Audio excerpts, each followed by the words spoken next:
always was passionate about education. So I started 2007, a little crazy, watched Pirates of Caribbean movie. How many of you watched? Yeah, awesome. So sort of, very excited after watching that movie. The late evening, Saturday, was, and then I thought, I have to do something. Was very focused on education. Immediately, got an idea that I have to do, won the match? Yeah, thank you so much. So wanted to do something on the education platform. So I thought internet was a good option, took internet option. 2007, we named it at Incredible. Incredible is incredible education. So concept was really simple. We have many professors here in India, so we have a pool of professors, build a software, and we were catering to the American kids from standard 1 to K-12. So that is the whole concept. Called my friends, the neighbors. We started to work together. I think it was 3 or 4 months. We got a great database of all the professors in India. I think 6 months or 7 months down the line, I realized it is not going anywhere. So in fact, big setback, major failure. But a lot of things is I learned with that. 3 or 4 things I want to just share. One, team. I just picked here and there. Just my neighbors and whomever I was sort of interested, or whom I know for let's say 3-4 years. Just don't do that. Team is everything. First thing, if you go and meet VC or HNI or any investor, the first thing they ask is team, what they do. So basically, have a very strong team. Second, I probably didn't do a right R&D. When I say R&D, internet was not really forte. India, still we were in low speeds and all that. So we took a gamble, but it didn't work out. I didn't have a balls to go get out of my corporate job. I was working in Volvo, traveling all over the world. Still was doing sort of part time. So never do anything. When you want to jump in, it has to be full time. Only then you see success. So these 3 things right at the beginning, a big faith, huge demotivation for the team, and how we went through. I met one of the investors with my proposal, and then basically humiliated, because we were not knowing anything. What I was knowing is, go to the investor, ask for money. Apart from that, I was really not having that knowledge. Then went back into the grind again to the corporate world. Still was struggling, but wanted to do. The passion was always there. I think 2 or 3 years down the line, started something called D2R. D2R is called Dream to Reality. I took my example. Never wanted to be an engineer, but like most of us do, either engineer or doctor. That's all. But I thought, why don't we go across and share the whole world that you have a lot of options. Oceanography, let be animation. Those days you have, at least I wanted to show them there are 40 options. When you are taking key decisions in your life. Went to a lot of NGOs, schools, colleges. I sort of covered close to 6,000 students within Bangalore. So learned amazingly great things in that journey. After that, it was something called Converging Mind, team together. This was more like hobby, what I was doing during my professional career.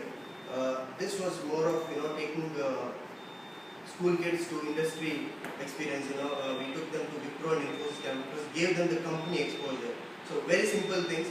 And then I think this 2013 December is when I met the first African student in Bangalore. It's in Kamanadi. How many of you are aware of Kamanadi? Okay. Kamanadi, you can see a lot of African students or international students by that sense. So it was very sort of intriguing. What are these guys doing? Though traveled everywhere, Africa was one thing.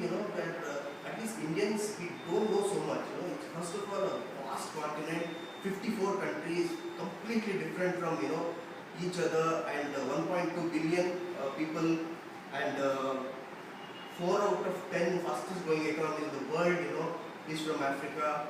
There are Nobel laurels in Africa, whatnot, everything. But such a great continent, sort of. Even today, if you see the statistics, more than 70% of the people still thinks in Africa is a country. Now this happened for me when I started to interact with a lot of school kids and all that. This is the a country, Africa. We know, I'm sure that you will be knowing South Africa, Zimbabwe, Kenya because of cricket. Like most of so, but I don't blame. Somehow I don't know that not completely educated when it comes to Africa. So this was the challenge I want to take now with all the years of struggle and experience, whatever which I went through these many years. So first thing, as I told, team is what I really focused on. This time spent a lot of time.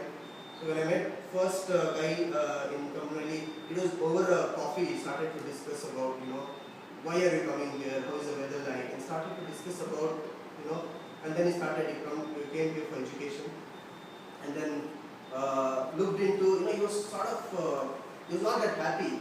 There are great numbers coming in. If you see from 2010 it was 7,000, 8,000, 10, 15, now it's close to 20,000. Big numbers. The student was not happy. Most of the colleges, they go to either B-rated or third-rated colleges.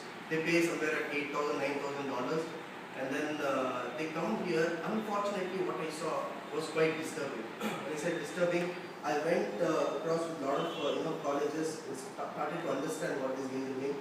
They either come here for BCA or MCA, BCA or BBM, technology or management. Africans feel India is superpower when it comes to technology. We are, I'm really proud to say that. But they come here, go to these colleges, pay such huge amounts, and then when they enter the class, the faculty member, either he or she would have done maths. If she's teaching BCA, let's say it would be MCA, would be the qualification. The worst is BCA only. So with basically zero corporate experience. So this was really disturbing. So literally, I saw in many colleges, they just, can I take this book? So just, read. Just read, read. Zero, nothing inside the head. So this, we thought, I think by 2014, mid of 2014, we got an idea. We thought, now there is a challenging market, more than $1 billion market, why don't we go against the flow? Now, why against the flow? Now, students are, rushing in to Bangalore. We thought, we will do the other way. We will go to Africa, do something. So that was the whole idea, but on education. Now, to continue the story, so once again, disturbing facts. Every college, you see the same kind of, phenomena happening everywhere. Either the qualification is not that good, there's no corporate knowledge, and we're seeing two things here. Fortune 500 companies are really growing every day, and here is the education system, sort of stuck literally, and then you see a gap. So we thought, how do we bridge the gap? So we thought, we have to do something practical. A lot of students were telling, let's say for 10 marks they have to write 5 pages. Like when we were young, like for 20 marks, we used to write 7 pages, 8 pages. Still the same things are continuing. So we thought, why don't we get the practical aspect? That's why we named as just practicals. So what happened? A lot of my friends were at startup as well. So I went to the first startup, InnoClicks. I asked them, now his company is into finance and accounts. So we went to the students and said, whoever wants to do finance and accounts, we take them to a finance and accounts company. You sit with the finance manager and learn. So that way, two things we were able to solve. One, the feeling of a company. Second, knowledge. Obviously, it's an industry knowledge. Right away you're taking to the industry and teaching. So we started to do this with startup companies initially, and then we started to go to companies like Nissin. Nissin is around 250, 300 employee company, a Japanese-based company. iFocus. We started to go there. Recently, we tied up with HDFC. So the whole model is someone wants to learn mobile app. We take them to a mobile app company, sit with the mobile app expert and learn. So that the engagement is faster, and we completely focus on African students. And then we slowly started, why don't we go there? I just told.